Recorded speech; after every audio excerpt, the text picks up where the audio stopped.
برادران ملت اسلامیہ، اتنا سننے کے بعد آقا دو عالم صلی اللہ علیہ وسلم نے صحابہ کرام کو حکم دیا کہ لکڑیاں جمع کرو۔ صحابہ کرام جب لکڑیاں جمع کرنے لگے تو اس بوڑھی عورت نے پوچھا یا رسول اللہ صلی اللہ علیہ وسلم ان لکڑیوں کا کیا ہوگا؟ آقا نے ارشاد فرمایا کہ اے بوڑھی ماں سن لے، تم نے اپنے بیٹے کو معاف نہیں کیا ہے، جب تو اس سے راضی نہیں ہوگی تو کل اللہ تبارک و تعالی اسے جہنم کے آگ میں جلائے گا۔ میں یہ چاہ رہا ہوں کہ اسے دنیا ہی میں جلا دیا جائے تاکہ جہنم میں اسے جلنا نہیں پڑے۔ اتنا سننا تھا کہ ماں کی مامتا جوش میں آ گئی، بارگاہ رسول نے عرض کیا یا رسول اللہ صلی اللہ علیہ وسلم، میں آپ کو گواہ بنا کے کہتی ہوں کہ میں نے اپنے نور نظر اور لفظ جگر کو معاف کر دیا۔ سبحان اللہ۔ جیسے ہی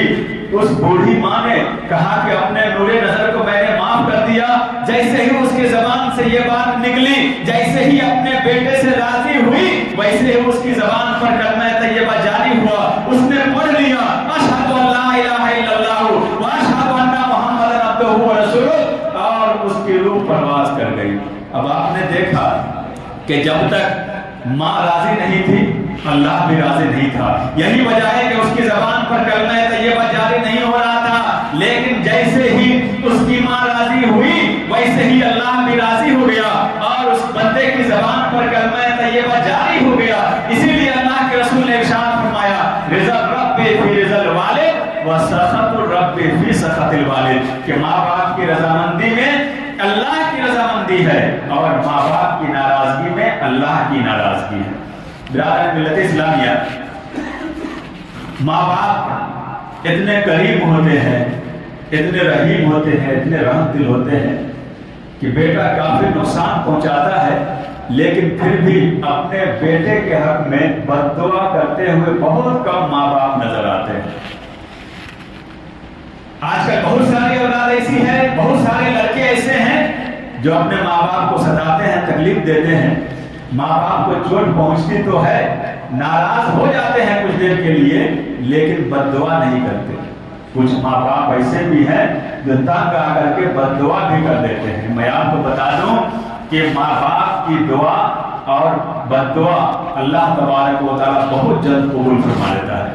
ماں نے صدق دل سے بیٹے سے راضی ہو کر کے اللہ کی بارگاہ میں کوئی دعا کیا بیٹے کے لیے تو اللہ تبارک و تعالیٰ ان کی دعا کو فوراً قبول فرماتا ہے۔ ایسے ہی ماں باپ اگر بیٹے سے ناراض ہو جائیں اور خدا نخواستہ وہ بیٹے کے حق میں بد دعا کر دے تو اللہ تبارک و تعالیٰ ان کی بد دعا کو بھی بہت جلد قبول فرماتا ہے۔ اس لیے اولاد کو چاہیے کہ اپنے ماں باپ کے ساتھ ایسا برتاؤ کریں، اپنے ماں باپ کے ساتھ ایسا سلوک کریں کہ ماں باپ ان کے لیے کبھی بد دعا نہ کریں بلکہ دعا ہی کریں۔ آئیے میں وہ بھی سنا دیتا ہوں کہ اللہ تبارک و تعالیٰ ماں کی دعا کو بھی جلد قبول کرتا ہے اور ماں باپ کی بد دعا کو بھی بہت جلد قبول کرتا ہے۔ بنی اسرائیل میں ایک بہت بڑے عبادت گزار تھے، عابد و زاہد، جن کی عبادت کا چرچا دور دور تک تھا، جن کا نام حضرت جریج تھا۔ یہ دنوں رات اللہ کی عبادت میں مصروف رہا کرتے تھے۔ پنج وقت نماز جو اس زمانے میں فرض تھی وہ تو پڑھتے ہی تھے، نفل نماز میں بھی ہمیشہ لگا رہا کرتے تھے۔ ہمیشہ انہوں نے ایک حجرہ تیار کر لیا تھا، ہمیشہ وہ اسی حجرے میں رہتے اور اللہ کی عبادت میں مصروف رہا کرتے تھے۔ ایک دن کسی ضرورت کے لیے ان کی ماں نے اپنے بیٹے کو باہر سے آواز دی، جریج، حضرت جریج نماز میں مصروف تھے، نفل نماز پڑھ رہے تھے۔ اب وہ سوچ میں پڑ گئے کہ یا اللہ کیا کیا جائے، میں تو نماز پڑھ رہا ہوں، میری ماں مجھے پکار رہی ہے، اگر میں ماں کی بات کا جواب دوں تو میری نماز جاتی ہے، اور اگر نماز میں مصروف رہوں تو ماں کی بات کا جواب نہیں ہو پائے گا، کہیں ماں ناراض نہ ہو جائے۔ یہ سوچ ہی رہے تھے کہ دوسری آواز آئی، جریج۔ حضرت جریج پھر سوچ میں لگے ہوئے ہیں، اتنے میں تیسری بار آواز آئی، جریج۔ حضرت جریج نے کہا کہ چونکہ میں نماز میں ہوں، نماز پڑھ لیتا ہوں، اس کے بعد ماں کے پاس جاؤں گا۔ اتنا جب سوچا انہوں نے، ماں نے انتظار کیا، ایک بار آواز دیا، دو بار آواز دی، تیسری بار آواز دی، جب کوئی جواب نہیں ملا تو ماں کی زبان سے یہ بد دعا نکل گئی کہ اے جریج، تم نے میری آواز پہ لبیک نہیں کہا، میری بات کا جواب نہیں دیا، جا، اللہ تبارک و تعالیٰ تجھے کسی زانیہ کے جال میں پھنسائے۔